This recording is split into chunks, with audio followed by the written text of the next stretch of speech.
Welcome to the new show. It's called Deported Archives. Okay. It's going to be educational content brought to you by yours truly. And I'm going to partner with some other people, maybe. And yeah. But I'm just trying to take this channel into a different direction. I'm trying to stream more. I really want to stream almost every day. Obviously, it's not always possible, but that's the goal.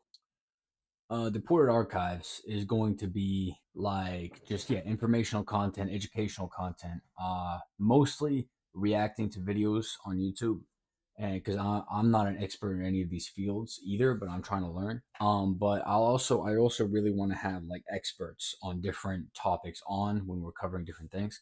So today is episode 1, and we're going to be covering psychology. So let's see, psychology and Avatar: The Last Airbender, or ATLA, what I call it for short. So, this is going to be a psychology stream. This more goes hand in hand with my writing streams, which I'm also going to start pretty soon. And it's going to be very heavily dependent upon fictional characters and like analyzing their mental characteristics, their behavior, and yeah, just like their psychology. And this really translates very well into everyday life and how people analyze people. Yeah, let's get started. So this is going to be a series. As you can see, I can come down over here. I've already planned episode 2 and episode 3 of these streams. So I'm gonna do at least 4 or 5 videos on this. I might stream some episodes back to back. It depends how I feel.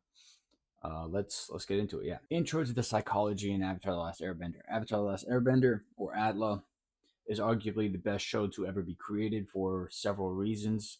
The world building, visual art style, and overall writing are all phenomenal. What really makes Avatar stand out is its character arcs. Almost every character introduced in the show goes on a journey and learns a lesson about life that the audience experiences as well. So I found a video for like part 1 introducing it, and yeah, it's how Avatar portrays masculinity and how to be a man. Yeah, so most of this educational content is going to be focused towards men. It is going to be mainly helpful for men, just because I'm a guy, I'm a dude. I'm mostly doing this so that I myself can learn.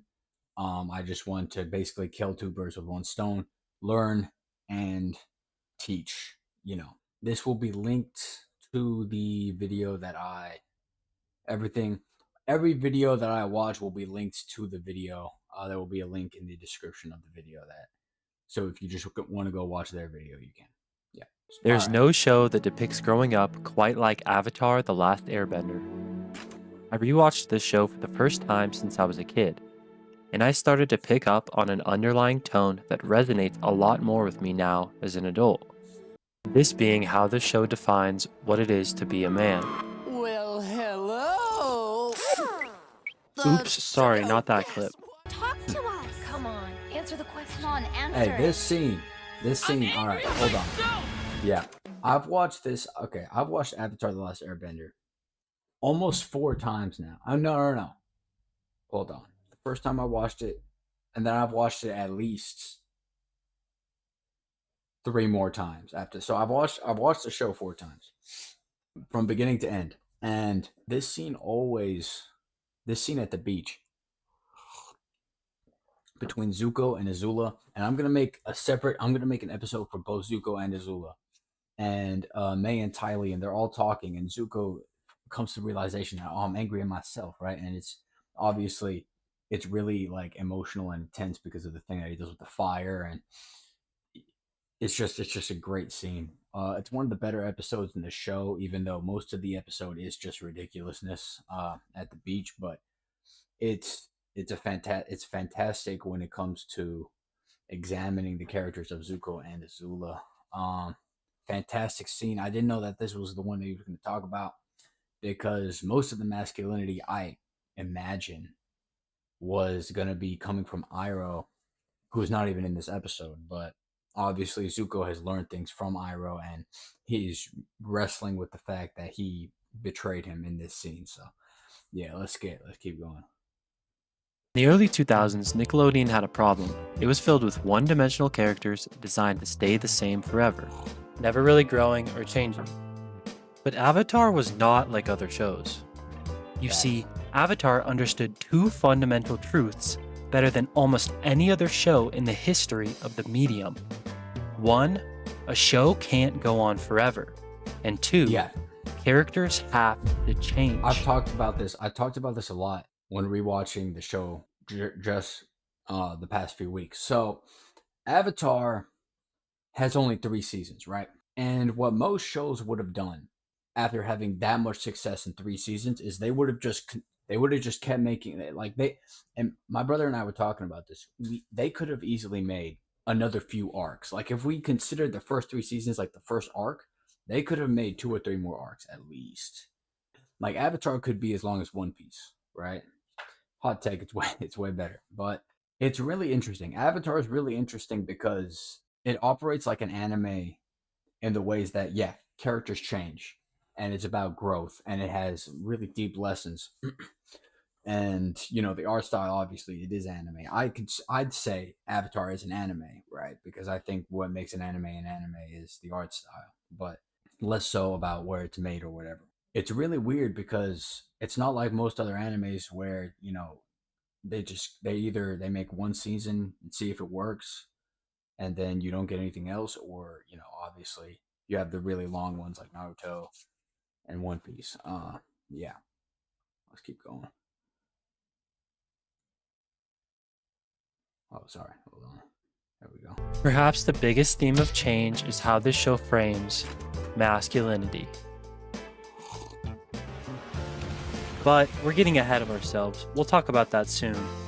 Most networks in the early 2000s wanted something repeatable, something that doesn't change from episode to episode and where you could watch it from any point without feeling like you're missing something. And that's fair. That's fair. I mean, if you think about it, these shows were made before streaming. Yeah, when I used to come home from school as a kid and turn on the TV, and we lived, where we lived, we didn't have streaming or whatever, so we had cable though. We'd turn on the TV and whatever's playing, that's what you got to watch, right? So it would make watching. I watched Avatar on Netflix once we got Netflix, but I would not. I don't think I would have the same experience if I turned on the TV every once in a while, and because Avatar very much like covers a storyline, right? You can't just jump in the middle and understand everything. So Avatar is not that. It was designed to mature alongside its audience. And this is true for the entire series, with the tone shifting to be more mature with each episode. You see, Michael and Bryant didn't want a classic animated hero's journey. They wanted a finite story with a clear beginning and a clear end. They understood that for a story to actually mean something, it has to be brave enough to eventually go away. A problem that a lot of shows today really seem to struggle with. Yeah. They weren't just pitching a show about kids throwing rocks in water. They were pitching a coming-of-age experience that was designed to grow with the audience. Yeah. They understood that if the world was going to feel heavy, the characters had to feel the weight. Yeah. So instead of looking at the show as a whole, I want to focus on 4 characters who embody these shifts, and how each of them challenges a different idea of masculinity. Nice. Hey, let's guess. Zuko, in my because it's masculinity, right? It's got to be Zuko, Sokka, Aang, and Iroh. Those are the guesses. opinion, undergoes one of the greatest redemption arcs in animated history. Okay, nice. In book 1, he's in rigid. History, hold on. No. Best redemption arc in history. Name one better. You can't. Maybe in books. Maybe there's some book out there that has a better redemption arc than Zuko does. But who? And it's hard to do it. It's hard to do it. I can't even think of a redemption arc that's really good in movies. In general, except for besides Zuko, which is obviously like a show, it's a series, because Zuko's the villain for the whole show, right? In season 1, he's one of the main villains, and the whole time he's never the main villain, right? But he's just this guy who is trying to capture the Avatar, right? And but we see so much of his life, and the whole time I'm watching this for the first time, I'm like, why do we know so much about this guy? Why should I care about this guy? And then obviously he redeems himself and joins the Avatar and all of that and becomes a part of the group. First time I'm watching the show, I'm sitting there like, why should I care about this Zuko kid? right? And it's not even just that. It's like every time Zuko, like we got a whole episode called Zuko Alone, right? And once you finish the show and go back, you're like, wow, this is a really good episode, right? Because you know why you're supposed to care about Zuko. The first time I'm watching it, I'm like, why do I care? You know, like I don't want to watch a whole episode about this guy, man. Get me back to the Avatar, you know. But yeah, anyway, let's keep going. And he's obsessed with the idea of honor. Yeah. But if you look closely, honor is just his word for my father's approval. He's performing a version of masculinity that doesn't actually belong to him. Yep. He thinks if he captures the Avatar, what does honor mean? What does honor mean though? Like I've thought about like what does honor mean though? I can't find I can't think of a definition from it. Obviously I could Google it, but that's too easy. I can't think of a definition off the top of my head. I don't know why. Honor is just honor, right? Yeah, let's keep going. if he wins the big fight, he'll finally be worthy. It's not until Book 2, when he's separated from his uncle, that cracks begin to form in his decision making. Yeah. Removed from the structure that once guided him, Zuko is forced to confront his own choices. Yeah. For the first time, he begins to question not just what he's doing, but why he's doing it. One of the ways this change is communicated is through Zuko's appearance, with each character arc defining a new chapter in his life. Yo, I love this. A new idea for who he is and what he wants to become. He looks so different. Yo, okay. What makes Zuko such a great character is that the hair is important. The hair is important because it's a more obvious way of portraying that time has passed, and you unconsciously put one look with the new personality, and it's like a whole new character in your head, which is really smart. And I love it. But also, in case you don't like, you might not have noticed this. I noticed this at the beginning of the show. Zuko takes off his shirt to do the Agni Kai with Zhao, and he's pretty muscular, right? He's still a skinnier dude as far as like he doesn't have much body fat, but he's pretty muscular, right? And then the next time we see him with his shirt off in season 3, he's skin and bones, dude. No, he's lost all the muscle because he lived in poverty in the Earth Kingdom, right? Which a lot of people think that's just attention to detail, but the skinnier he gets, the better the better he gets at bending, right? Because his bending is really lacking in season 1, right? And then he gets better throughout season 2. At least I believe he helps Azula take Ba Sing Se, and then during season 3, at the beginning of season 3 is really good, and then obviously he joins the group and he has a temporary like block where he has to find a new fuel source, an emotional fuel source for his bending, and then once he goes with Aang, finds the last Dragon Masters, he becomes really powerful. Still skinny though, right? But the skinnier he gets, the more powerful of a bender he is. It shows like less reliance on his strength, on physical strength, more reliance on like spiritual strength and control. Yeah. And just peace, right? As far as morals and like being okay with yourself, right? in Book 1, he's so fixated on capturing Aang that he burns down Kyoshi Island, hurting innocent people in order to regain his honor. Then in Book 2, just when it feels like he's starting to change, he betrays Iroh and Ba Sing Se and sides with Azula. And that's what makes his growth feel real. It takes him nearly the entire series to finally see clearly. Yeah. He realizes that power, the kind his father had. I wish we had more time when Zuko joins the group, right? But it feels like, because by the end of the show, Zuko's a part of the group, right? Why is that? Because every episode between Zuko joining the group and like the end of the show, I'm pretty sure, except for like the play episode, are literally just Zuko going on a trip with one member of Team Avatar, and we get to know him better. We get to see a different side of him, and he builds a bond with every individual member of Team Avatar. So to the point where he's a part of the group, right? Even though I wish we had more time. This is why I kind of wanted them to make another arc, because they could have. I might talk about this in the writing episode. Avatar could definitely have pulled off another arc. I wouldn't want them to make a 4th season, right? I wouldn't want them to just make a 4th season, because it would probably suck. Because if you only plan to make one more, You're planning for it to fail, right? I hate it when studios do this, man. If you think something did really good and you come to the end of it, you got two options, okay? Your options are either end it, kill it, let it die, right? It lived its life, right? Let it die.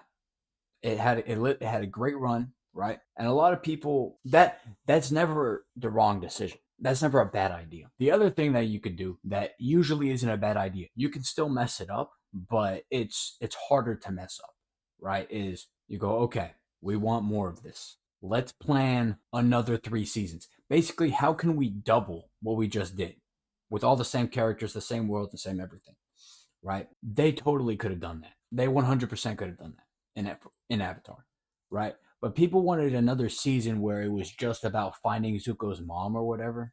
That wouldn't have worked because, yeah, finding Zuko's mom is important emotionally, and a lot of people care about it, sure, but it's not there's not enough stakes, right, to carry another arc. That might be what gets them, on a quest in the first few episodes, and then throughout the season they're still looking for his mom, but more threats come up, right?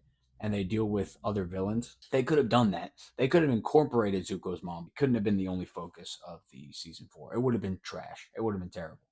I don't know I know that there were talks about making a season 4. I never liked that idea. When it comes to any fandom or like show or whatever, or any movie or any book, like any form of media that's fictional, that's just made purely for entertainment. I never liked the idea of just making one more. You're assuming that one more is not going to do very well. It's a cash grab, right? Let's keep going. Is a lie. For Yeah. so long, all I wanted was for you to love me.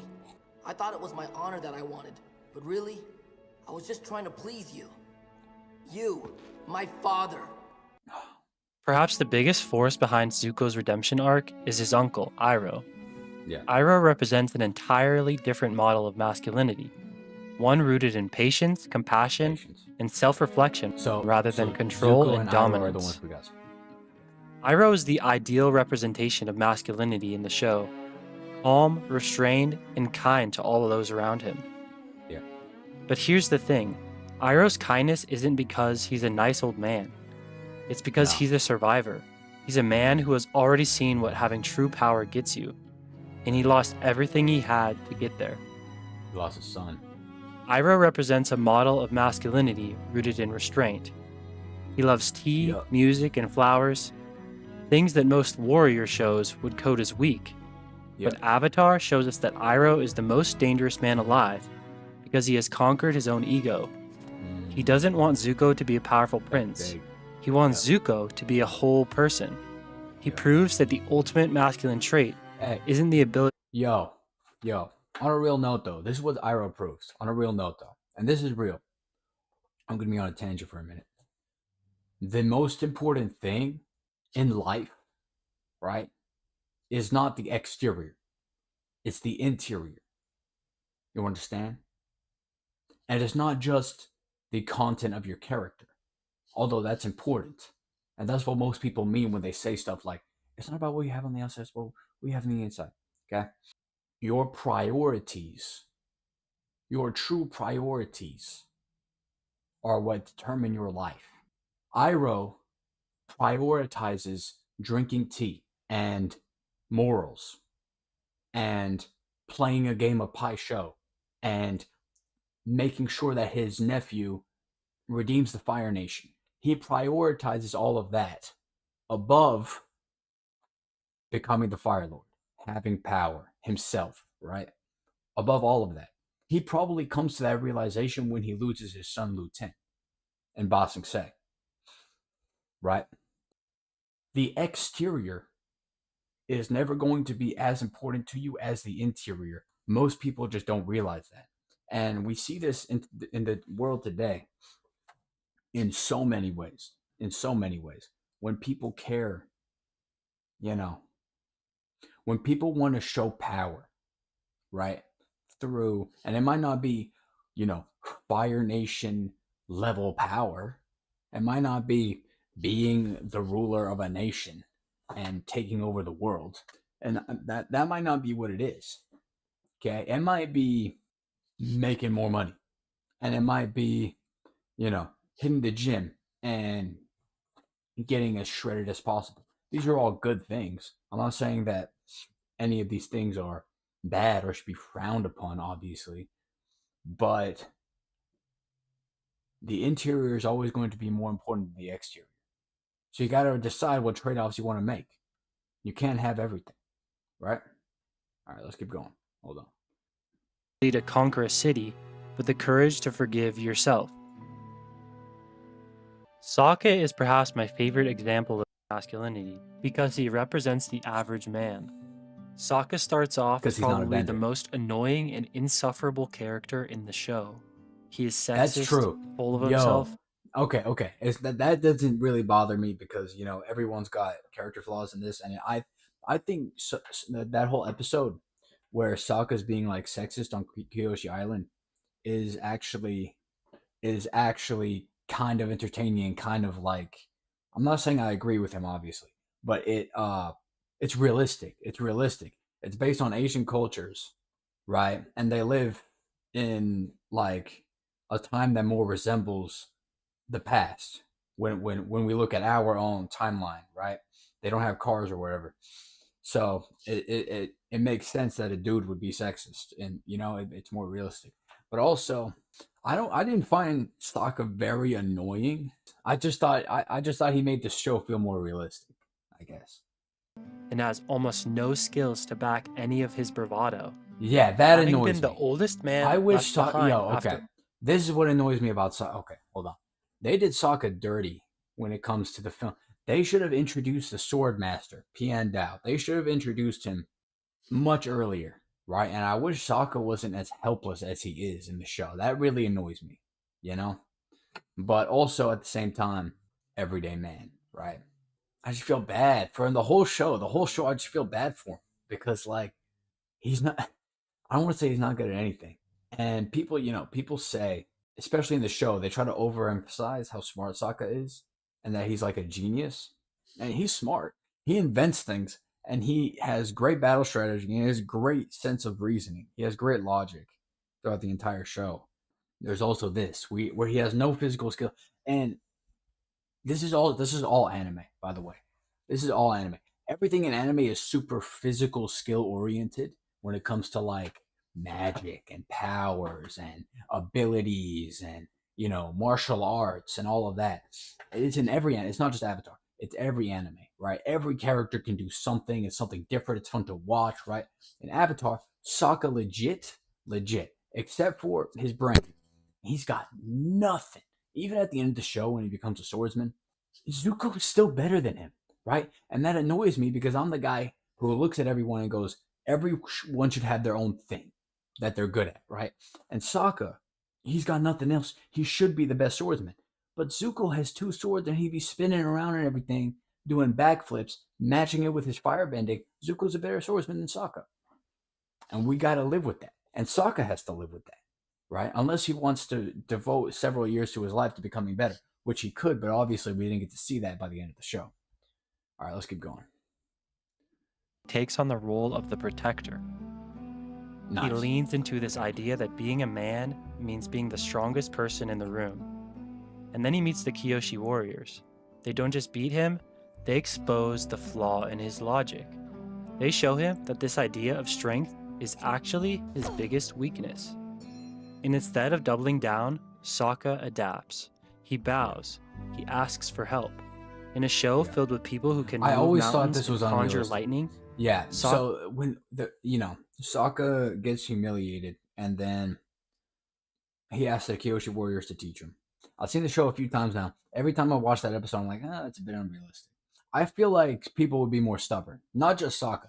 I'd be more stubborn, right? I'm not sexist to the extent that Sokka was at the beginning of the show, but I feel like if I was humiliated that badly, I'd be more stubborn in something that I had like subconscious deep belief in. Is just a guy, but he finds a third path: strategy, creativity, leadership. By book 3, Sokka isn't the guy punching his way to the finish line. He's the guy making sure the heroes have a finish line to get to. Yeah. He's the one coordinating the invasion. He doesn't grow by getting stronger, he grows by becoming more aware. He redefines strength as utility. Yeah. Then we have Aang, and Aang is a direct challenge to the action hero trope. We usually think of the strongest man as the guy who can inflict the most damage, and by definition, Aang is the most powerful person in the show. He's the Avatar. He can master the elements. He's the only one who can end the war. Yet his entire philosophy is built on avoidance. Airbending isn't about hitting, it's about moving. Yeah. It's about freedom. Yeah. But more importantly, Aang carries that softness into a world that is demanding he become hard. By book 3, everyone, even the past avatars, is telling him he has to kill. I want to talk about this for a minute. So, and I want to do an entire video on Aang, and I watched a video on Aang's philosophy actually, and it talks about how avoidant Aang is. At the end of the show, Aang finds a way to defeat Ozai without killing him, and that really annoys me. Right, that really annoys me because I wish that Aang's lesson throughout the show was to be more confrontational. I wish that's what he learned. Obviously, that wasn't the show that the moral that the show was trying to teach, but Zuko goes on a journey of finding more peace and being less confrontational, less stubborn, less headstrong, right? Being more humble, lowering your ego, being more patient, being more like Iroh, essentially, right? He goes on this journey throughout the show, and that's Zuko's journey. I wanted Aang's to be the contrast to that, right? Because there's nothing wrong with being confrontational when it's the fate of the world. You know what I mean? And I wish, and it's, yeah, obviously people make jokes because, you know, Aang discovered energy bending even though he's killed people before, right? He's hurt people before just as like collateral, right? Which, yeah, makes sense. People have definitely been like in the North Pole. I think a lot of that was in the Avatar state though, but still, it's something that I wish they did that differently. I wish they did that differently. I wish that at the end of the show, Aang killed Ozai, so that he learned his lesson. You got to be confrontational, right? Zuko becomes less confrontational, more avoidant, I guess, or more at peace. But there are times in the show, right, when Aang makes life harder for the people around him because of his avoidance, right? I don't think that's something necessarily to be praised, right? I don't think that's necessarily a positive masculine trait. I think it can be, right? Just like I think being confrontational can be a good thing. I also think it can be a bad thing when taken too far, right? But I wish Aang at the end of the show. This is probably going to talk about how he found a way to stay true to himself or whatever till the end of the show. I wish that wasn't the case. I wish that Aang learned to make hard decisions when hard decisions had to be made. All right, let's keep going. The Fire Lord. They're telling him that masculinity, in its final form, is violence. And Aang says That's no. true. That's true. Okay, fair enough. Yeah, everyone tells Aang that he needs to be violent, and I wish they also didn't handle this very well in the show. They didn't handle it very well because they didn't introduce the idea that Aang was this dude who really values life until the last episode, right? Or like the second to last episode where Zuko says, "What are you gonna do when you meet my father?" They don't open that can until literally the end of the show. This is something that Aang should have been struggling with since season 2. And also, I don't think we get to see enough hate from Aang towards the Fire Nation. I wish we saw more where Aang sort of became like Jet. If you guys know who Jet was, obviously. I wish that Aang sort of developed this blind hatred towards the Fire Nation in season 1 and sort of expressed that and then learned to move past that and forgive the Fire Nation for genociding his people, right? Because he just moves on from that way too quickly, I feel like, right? And he doesn't hold enough resentment towards the Fire Nation. I wish he forgives them at the end of season 1. Season 2, he starts grappling with the idea of, oh, I have to kill Ozai. and I don't want to because I value life, right?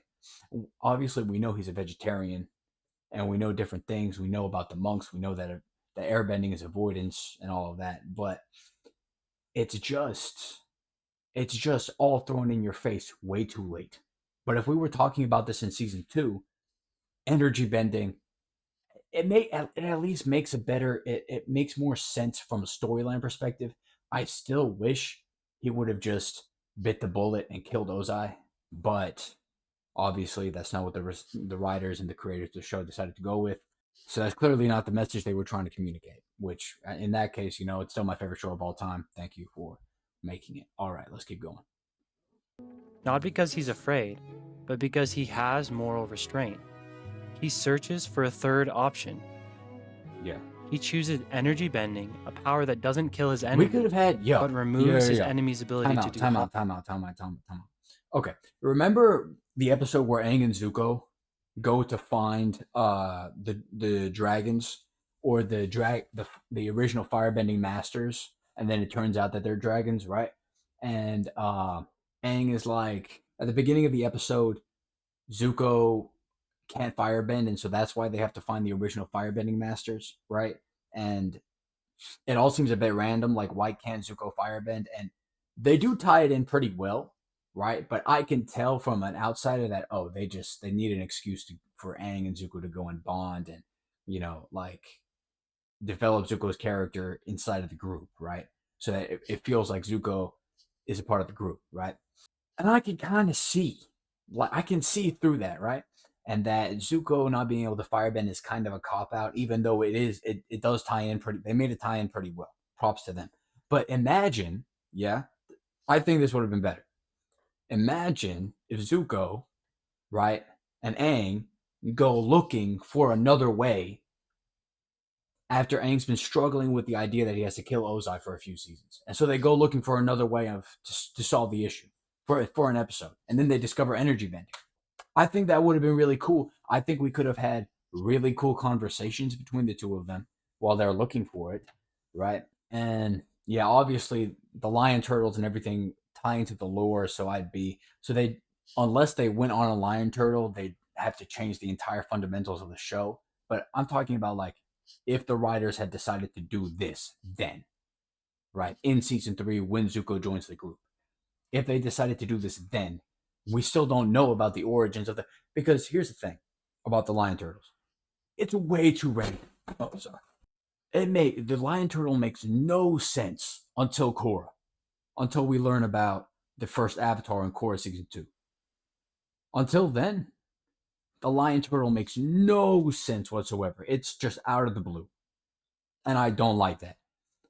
I hate when things are out of the blue. This is something that annoys me with most animes. Okay? First of all, it takes more than cool visuals to impress me. Avatar has amazing visuals. Amazing visuals. Right? And especially because it's all hand-drawn. Beautiful. Beautiful. But that's not all it takes to impress me. You feel what I'm saying? Yeah, let's keep going, man. Let's keep going. So yeah, just think on that. But either way, obviously, not going to change the show. And I'm sure a lot of people would disagree that, they think that the lion turtle and energy bending and not killing Ozai is a better decision than what I'm proposing. What I would have done. But anyways, let's keep going. It's the ultimate rejection of what is normal. Aang wins by staying a kid at heart in a world that wants him to be a soldier. Okay, I actually believe in this moral. Show, I believe in that more. I believe in that more. Yes, absolutely. Absolutely. Maybe Aang shouldn't. What I'm saying is Aang either should have killed Ozai at the end of the show, or they should have started dealing with the issue a long time ago. Right? The whole thing with the lion turtle, it's just too out of nowhere and clearly just plot convenience. It's just so random. It's one of those things where it's like it's so random, and like in a show where everything's either connected to the spirit world and everything's got a spiritual answer and solution, it kind of makes sense and you just go with it, right? But if you think about it, like no one talked about lion turtles. No one. Until the end. Dude, there's like, it annoys me. Anyways, let's keep going. But I do like this message. I do like this message. But if you don't want Aang to kill Ozai, start the issue a long time before the last episode. The last episode. About war, that might be the most radical idea of all. Avatar reminds us that there is always another way. Just because we are told there are only two choices doesn't make it true. Yeah. The world of Avatar tried to force these same binaries onto a group of kids. Yeah. It told Aang he had to be a killer, it told Zuko he had to be a conqueror, and it told Sokka he had to be a soldier. But the brilliance of this story is that it rejects the premise entirely. It suggests that the most profound act of maturity... Something I do like about Sokka's character is he never...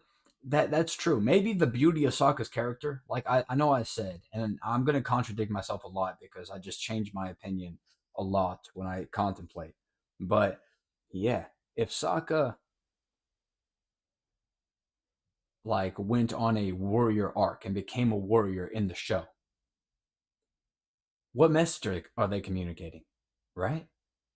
Sokka basically communicate, because they're already communicating that through Zuko. They're already communicating, right, like the value in mastery, physical mastery, right, in Zuko. So what do they want to communicate through Sokka? Well, maybe you don't have to be the strongest dude on the battlefield, right? Maybe not everything's about personal strength, right? Well, hold on. It is an avatar, right? It factually is. When the world is at stake, when the fate of the world is at stake, how much power you have is very important, right? But you're traveling, you are with the Avatar. And the best waterbender in the world, Katara. And the best earthbender of all time, Toph. And the Fire Prince, Zuko.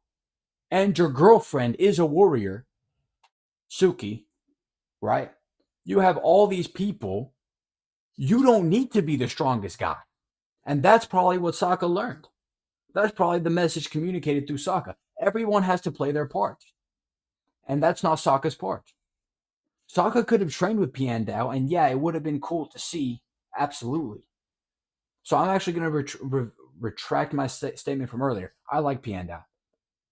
I do wish he was more in the show more. I wish they showed the relationship between Zuko and Piandao more, right? Because Zuko did train under Piandao once his father realized that he wasn't that great of a bender, at least not as good as Azula, right? So he did train under Piandao as a swordsman.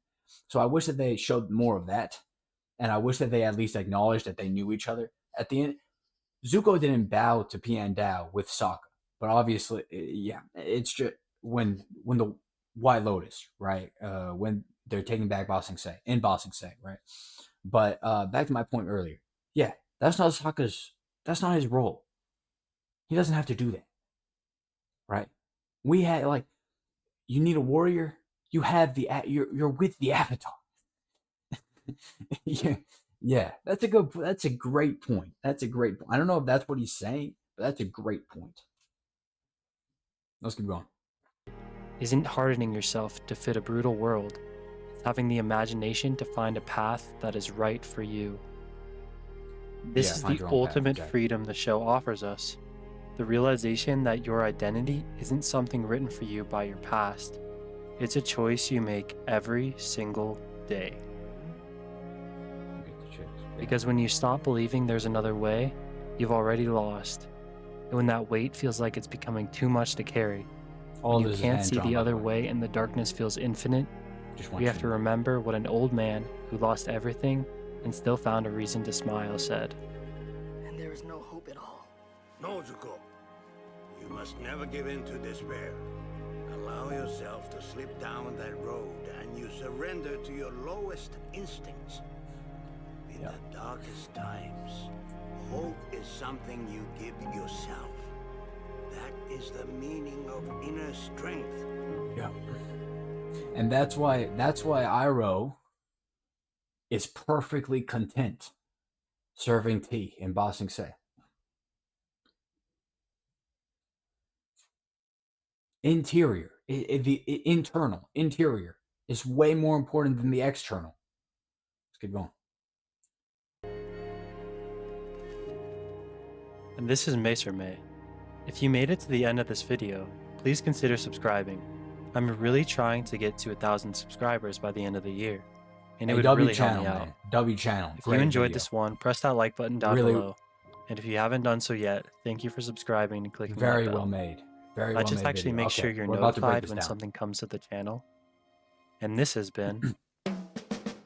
So we've got 4 characters that depict masculinity in Avatar, right? That is going to be Zuko, Sokka, Aang, and Iroh. Okay. Sorry, I have my to-do list at the top of the page, so I'm going to cover that up. But I don't know if it's backwards or if you can read that. Okay. Zuko, Sokka, Aang, and Iroh. Okay. Let's go one at a time. What do we have to learn from Zuko? Obviously, he has the best redemption arc in fiction. What did he learn? What can we learn about masculinity through Zuko? Okay. Well, and a lot of this is going to overlap with Iroh, because Iroh is the one who showed Zuko, right? Pleasing your father isn't everything, right? Obviously, that's not applicable to everything, to everyone. W channel. Yeah, W channel. That's not applicable to everyone. But most people have something that they tie their honor or their accomplishment in their life to, whether that's their career, their boss, or, you know, maybe you play a sport, that's your coach, right? And a healthy amount of wanting to make them proud, your parents, right? A healthy amount of wanting to make them proud is a good thing, right? But when you attach your entire identity and your entire self-worth to that thing, that's where it becomes a bad thing. That's where it becomes destructive to yourself, and you can become destructive to other people. Now, Zuko didn't make that himself. That, and we're going to talk about Fire Nation culture, right? Because Avatar, the cultures in Avatar between the different kingdoms are actually tied to real nations today and real people groups and their cultures, and we can dive into this even deeper. But society put that in Zuko. You understand? He's the Fire Prince. His father's never been proud of him because of his lack of firebending ability, right? So he's always been frowned upon by his father. His father is the Fire Lord. Okay, everyone has big expectations for him. He feels like he's letting everyone down because he's not his sister. So that's what Zuko learns about himself, really, is honor, this thing that you're chasing, which he wasn't really even chasing honor. He was chasing the approval of his father. So that's the important thing. The main takeaway from Iroh, I feel like, is the interior versus the exterior, right? And it's about your priorities, right? A lot of people can be happy where they're at when they really, because you might have to change your priorities, right? What are your priorities? My priority is,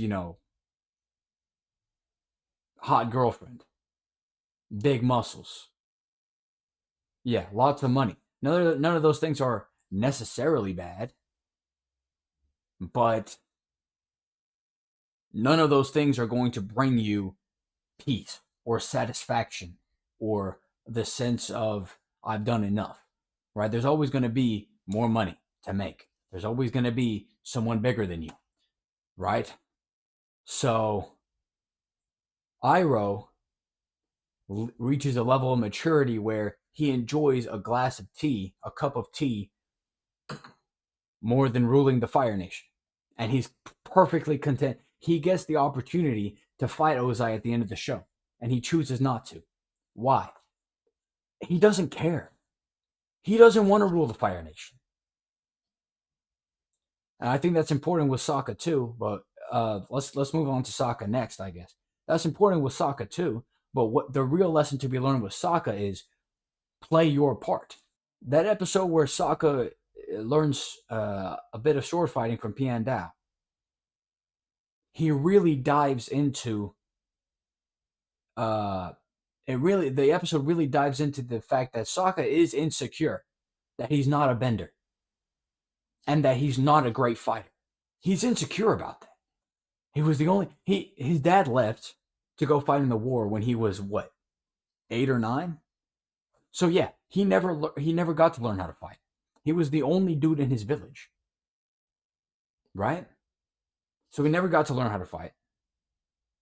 Like Zuko. So he was the only boy in his village. Yeah, he never got to learn how to fight like Zuko. Even as a non-bender. He could have been better than he was, right? But he never had that opportunity. Right? How does he make up for it? He plays his part. He doesn't have to be the strongest guy, dude. He's with the Avatar. And the greatest water and earthbenders of all time. And the Fire Prince. He doesn't need to be strong. He needs to be smart. Because guess what? They're all kids. They're all teenagers. So what do they need? They need brains. They need maturity. They need logic. They need reasoning. So Sokka sees that and steps in. Sokka was not a great strategist at the beginning of the show. He sees the gap that needs to be filled and fills it. There's a degree of sacrifice to that. Right? Because Sokka doesn't spend the whole show learning how to fight. He learns a little bit from Suki and he learns a little bit from Piandao, but he doesn't learn the rest. He doesn't spend the rest of the show learning how to fight. He spends the rest of the show being smarter. You understand? All right. Aang. What do we learn about Aang when it comes to masculinity? Well, everyone wants him to kill the Fire Lord. And again, I don't even think this... There's a broader and then there's a more specific. Because this is barely a theme because they only introduced this in the last episode. We only deal with this in the last episode. Right? Aang... anyways, we only deal with this in the last episode. Yes, he doesn't conform to what everyone tells him. He talks with his past lives. They all tell him to kill Ozai, right? He finds another way. He doesn't even find another way though. That's the other thing. He doesn't even find I don't like this. I'm gonna be honest with you. I don't like how the show did this. Because he doesn't even find it. It falls in his lap because of plot convenience, right? But yeah, the lines are... Anyways, I really don't like this when it comes to the writing. But let's look broader. Being non-confrontational. Obviously, I've already talked about the lesson that I wish Aang learned in the show. And I've talked about a way that the show could have portrayed their message towards Aang, that they communicated better, right? What do we learn through Aang? On a real note, what does the show do well when communicating through Aang? Staying true to who you are, right? Staying true to the values that you made, despite the opinions of other people. And despite what other people think, right? And yes, you can always find another way. I just wish that they spent a few episodes, at least, of Aang trying to find another way. And not even back to back, right? I wish that it was a season where it was sprinkled in a little bit, you know? And then towards the end of the show, Aang and Zuko go on a journey to find another way. That would have been sick. I would have loved that, right? I liked the episode with the dragons, but I think an episode with Zuko and Aang trying to go find a way to defeat Ozai without killing him would have been absolute cinema. And Zuko could forgive his father. Hey, that would have been so cool. That would have been so cool. But anyways, yeah, and staying childlike throughout the show. Now, this is not a luxury afforded to afforded to a lot of the people in the gang, right? Because Sokka actually plays a role in shielding Aang, right? At least I feel like, from shielding Aang from the emotional turmoils of the world, right? He's the Avatar, right? So he's dealing with big problems. Sokka and the rest of them try to deal with the smaller problems, right? I hope that makes sense. But all right, I'm going to cut it here. Hope you all enjoyed episode 1 of Deported Archives. I will be back. Hope you all have a blessed day. Stay tuned. Episode 2. I'm gonna give you a bit of a spoiler. Sorry, I zoomed in a lot. Oh shoot. I'm gonna give you guys a bit of a spoiler when it comes to episode 2. We're gonna be looking at Zuko. I've got an hour video here from this goated channel. I don't know what it's called. Hello Future Me. Hey, shout out Hello Future Me. They're really good. This is the length of a film. This is the length of a movie, and it's just dissecting Zuko's journey throughout the show. So we're gonna dive deeper into this, and then we're gonna cover Iroh, Be a True Man. This is also, I've got 2 videos here. Yeah, but I hope that this might get a bit redundant.